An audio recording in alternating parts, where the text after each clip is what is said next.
안녕하세요. 수학 박수현입니다. 자, 이번 영상에서는 이제 새롭게 내년에 명덕 외고 입학하는 친구들, 이제 33기 친구들을 위해서 수학 내신을 소개하는 영상을 좀 준비를 했습니다. 자, 말씀드리기 앞서서 저는 지금 사과나무학원에서 명덕 외고 학생들을 지도하고 있고요. 자, 이런 경력을 바탕으로 해서 지도를 하고 있다는 점 알아두시면 참고해 주시면 좋을 것 같습니다. 일단 제가 준비한 세 가지는요. 명덕 외고 수학이 어떤 식으로 치러지고 있는지 분석을 좀 해드리고 그다음에 겨울방학 동안에 어떻게 공부를 해야 되는지 그리고 제 수업은 이제 다른 선생님들과 다르게 어떤 방향으로 진행이 되고 있는지 좀 이야기를 해드리도록 하겠습니다. 자, 첫 번째 이제 명덕외고 수학 수업 특징인데요. 자, 시험은 당연히 중간고사, 기말고사인 정기고사 당연히 치러지고요. 그 다음에 MNT라고 이름이 붙어져 있는 수행평가가 치러지고 그 다음에 제가 조금 특이하다고 느끼는 건 다른 학교들과 다르게 반별로 수업 선생님에 따라서 수업 스타일이 많이 달라가지고 그거에 대해서 조금 혼란을 느끼는 부분이 있는데 그 부분도 잠깐 말씀을 드리도록 하겠습니다. 일단 각 항목별로 세부적으로 다음 슬라이드 보면서 말씀드릴게요. 일단 정기고사라고 하는 우리가 이제 중간고사, 기말고사라고 흔히 부르는 그런 정기고사인데요. 자, 객관식 문항수 그리고 서답형 문항수가 거의 이렇게 세팅이 돼서 전혀 변함이 없이 치러지는 경향을 나타내고 있고 부교재가 굉장히 많이 출제가 됩니다. 근데 여기 써져 있는 내용들은 제가 어디까지나 이제 1학기 자, 올해 1학기까지 이러한 느낌으로, 이러한 경향으로 출제가 됐었다라는 점을 말씀을 드리는데 객관식 그리고 서답형도 그렇게 많지도 않고 문항수가 엄청 많은 건 아니에요. 그러니까 많은 편이긴 하지만 엄청 많은 건 아닌데 그럼 정기고사 이렇게 치러지고 내년에 중간고사 범위는 이제 이건 작년 기준으로 해서 제가 이제 범위를 그대로 가지고 왔는데 요 범위가 그대로 치러질 거고 이런 형태도 그대로 치러질 건데 중간고사, 기말고사가 어떠냐 실제로 치렀을 때 어떠냐를 좀 말씀을 드리면 저는 상당히 어렵다고 생각이 들어요. 특히 올해 1학기 중간고사가 굉장히 어렵고 그리고 2학기 기말고사가 또 굉장히 어려웠어요. 그럼 제가 이제 그동안 이 학교 내신을 쭉 분석을 해왔을 때 어떤 느낌이냐 라고 말씀을 좀 정리를 해보면 출제 기조가 있기는 해요. 출제 기조가 있기는 하지만 이거를 실질적으로 출제를 해주시는 선생님들마다 그 난이도가 약간 롤러코스터를 타는 경향이 있다. 그러면 우리가 이런 상황에서 하나 이제 뚝심 있게 가져가야 될 건 뭐냐 하면 부교재를 정말 열심히 잘 분석을 해서 풀어두면 어느 정도 흔들리지 않는 그런 실력을 만들 수 있다라고 말씀을 드릴 수 있고요.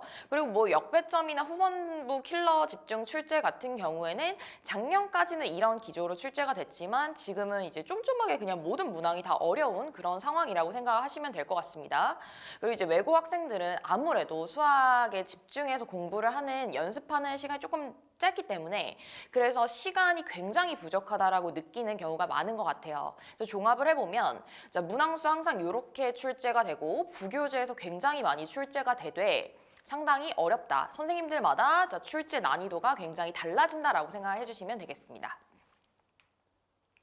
두 번째로는 이제 MNT라고 하는 원래는 마더텅 노트 테스트의 약자였는데 지금은 이제 마플 시너지 노트 테스트의 약자입니다. 수행평가라고 생각하시면 되고 각 중간고사, 기말고사 전에 한 달쯤 전에 수행평가 기간에 학기마다 2번씩 치러진다라고 생각하시면 돼요. 근데 문항수는 이렇게 세팅이 되어 있고 아마 올해도 내년에도 바뀌지 않고 이렇게 출제가 될 가능성이 높습니다.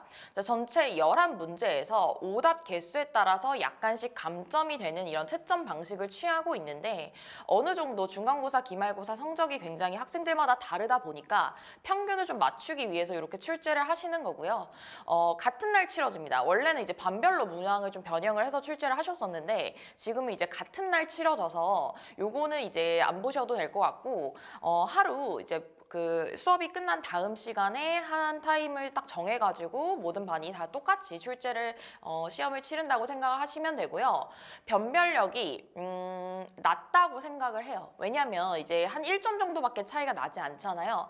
하지만 난이도는 그래도 중간고사, 기말고사에 준하는 수준으로 상당히 어렵게 출제가 되고 학생들이 공부가 이제 완성이 되지 않은 상태에서 치러지다 보니까 조금 부담을 갖는 경우도 있는데 다른 것보다도 다른 수행 평가랑 너무 겹쳐서 같이 치러지기 때문에 학생들이 좀 힘들어하지만 그래도 우리가 할 수 있는 건 뭐냐면 평소에 부교재를 좀 많이 풀어두면서 MNT를 대비하는 게 가장 좋은 방법이지 않을까 싶습니다. 이제 다음은 제가 이제 느끼고 학생들도 얘기를 하는 건데요. 우리 전공여별로 아니면 이제 수학 선생님들이 조금씩 다르시잖아요. 수학 선생님들마다 이제 그 지도를 하시는 방식이 좀 많이 다르세요. 그래서 프린트도 좀 다르게 나가고 선생님들이 이제 출제를 이렇게 할 거다라고 말씀을 하시는 것도 약간씩 다르기 때문에 수업 방식이 다르고 선생님마다 스타일이 많이 다르고 하니까 수행 점수 평가 방식도 약간 다르거든요. 그래서 이거는 어떻게 우리가 이런 차이점을 극복을 할 수 있을까 하면 저랑 굉장히 많이 적극적으로 소통을 해주시면 돼요. 저는 이제 여러 개의 이제 다른 전공어 학생들을 지도를 하고 있다 보니까 우리 선생님은 이랬어요, 우리 선생님 이랬어요 하고서 그냥 학교에서 받은 유인물 같은 거 찍어서 보내주면 제가 바로바로 그걸 자료화해서 모두 다 같이 이제 풀어보고 하니까 모든 선생님들의 그런 지도 방식을 우리가 같이 흡수를 해서 공부를 할 수가 있다. 그래서 이런 차이가 있다라는 거 정도만 알아두시고 이제 입학해서 좀 당황만 안 하시면 될 것 같아요. 다음은 이제 학습 전략이라고 했는데 교재를 이제 겨울방학 동안 뭘 풀어보면 우리가 좀 도움이 되냐를 말씀을 드리면요. 이거는 이제 수학 상에 좀 자신이 있고 없고 이런 상황에서 제가 분리를 해놓은 건데 결국엔 지금 현재는 부교재가 마플 시너지라는 부교재를 쓰고 있습니다. 자, 작년까지만 해도 마더텅이라는 교재를 썼었어요. 굉장히 고난이도 기출문제만 수록하고 있는 문제집이었고 지금 이 마플 시너지라는 문제집은 1500문제 정도의 문제를 수록하고 있을 정도로 내신 대비 유형서예요. 내신 대비 유형서인데 당연히 이제 뒤쪽에 1등급, 행복한 1등급 파트 가면 굉장히 어려운 문제, 모의고사 변형 문제들도 수록을 하고 있거든요. 다시 말해서 문항수가 굉장히 많고 모의고사 유형도 포함을 하고 있는 지금 이 교재를 학교에서 부교재로 사용을 하고 있다. 문항도 너무 많은데 난이도가 그렇게 쉽지도 않아서 학생들이 많은 부담을 느끼고 있으니 그러면은 우리가 이제 겨울방학 때는 미리 이 부교재를 좀 풀어두면 많은 도움을 받지 않을까 하고요. 거기에 얹어서 아마 이 마플 시너지가 그대로 부교재가 이제 선택이 돼서 갈 거라고 예상을 하는데 또 모르니까 조금 나는 공부를 더 하고 싶다는 학생들은 모의고사 유형서를 좀 풀어보시면 좋을 것 같아요. 마더텅이라든지 아니면 자이스토리라든지 수학 사항에 대한 부분을 많이 풀어두면 분명히 도움이 되고 그 내용들이랑 여기 이제 행복한 1등급에 들어있는 문항들이 많이 겹치기도 하고 그러거든요. 그래서 요거를 풀어두시면 많은 도움이 되실 것 같고요. 나는 모의고사 유형서까지는 조금 자신이 없다 하는 친구들은 요 부교재는 기본적으로 당연히 풀어봐야 돼요. 저 같은 경우에는 작년에 부교재가 뭐가 설정될지 모르는 상태에서 그냥 제가 자체 부교재를 이제 마플 시너지를 풀렸었는데 학생들이 굉장히 이제 도움을 많이 받았었거든요. 그래서 마플 시너지를 미리미리 1월부터 말고 그냥 지금부터라도 이제 12월 말부터라도 쭉 풀어두시면 좋을 것 같고 나는 좀 모의고사까지는 아니다 싶은 친구들은 우리 이제 자습서를 좀 풀어두시면 좋을 것 같아요. 자, 신사고 우리 교과서 수학 자습서를 교과서 자습서를 풀어두시면 아무래도 교과서에 들어있는 내용들을 익숙하게 할 수 있다 보니까 좀 도움이 되지 않을까 싶습니다. 그래서 다시 정리해보면 기본적으로 마플 시너지를 풀 때 자신 있는 친구들은 모의고사를 많이 다뤄보고 아닌 친구들은 좀 교과서를 풀어보는 게 도움이 되겠다 생각해 주시면 될 것 같아요. 그러면 이제 정말 아주 고리타분한 이야기인데 겨울방학 때 어떻게 공부를 해야 하느냐를 말씀을 드리면 저는 이렇게 세 가지 중에서 가장 중요하게 생각하는 게 외고 친구들한테 가장 중요하게 강조하는 게 1번입니다. 자, 외고는 수학 단위수가 3단이에요. 전공어가 그렇게 많은 단위수를 차지하는데 수학이 3단이니까 당연히 우선순위가 밀릴 수밖에 없죠. 그리고 아무래도 수학을 좋아하는 친구들도 있지만 수학에 두려움을 갖고 있는 친구들도 많아요. 그러면 이게 자꾸 우선순위가 밀리기 때문에 자꾸 밀리니까 공부를 안 하다 보니까 걷잡을 수 없을 정도까지 가는 경우도 있거든요. 그러면 어떻게 해야 되냐.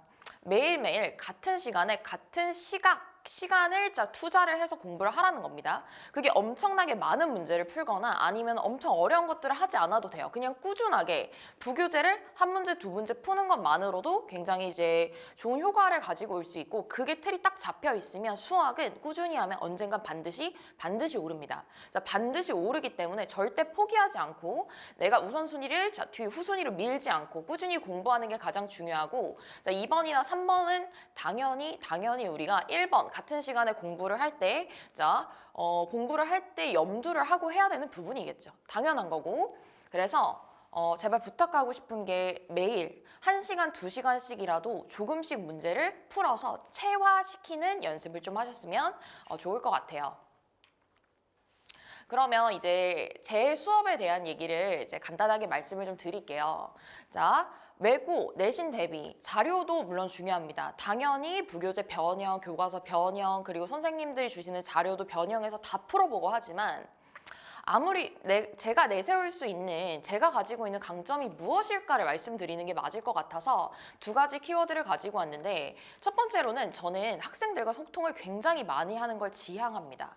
그래서 오히려 조금 이제 소통에 불편함을 느끼는 학생들이 좀 힘들어하는 경우가 있는데, 결국은 공부는 저만 잘해서 되는 것도 아니고 학생들이 적극적으로 하겠다는 의지를 보여주면서 모르는 것을 정말 많이 물어보고 답변도 하고 이건 몰라도 돼, 안 돼? 이런 얘기들의 피드백을 많이 받으면서 성장을 하거든요. 그래서 소통을 많이 하면서 공부를 한다는 게 가장 중요하다는 것과, 그러니까 제가 그거를 굉장히 지향하고 있다는 거 말씀드리고요. 그리고 저는 클리닉을 제가 직접 합니다.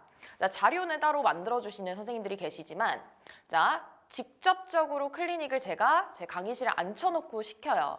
그러니까 공부는 누군가 시켜야 하는 것이고, 그 시켜야 하는 것도 소통을 하면서 해야 그 효과가 극대화된다라고 생각해서 이 두 가지가 제가 다른 선생님들과 차별화된 점이 아닌가 싶어서 좀 말씀을 드리고요.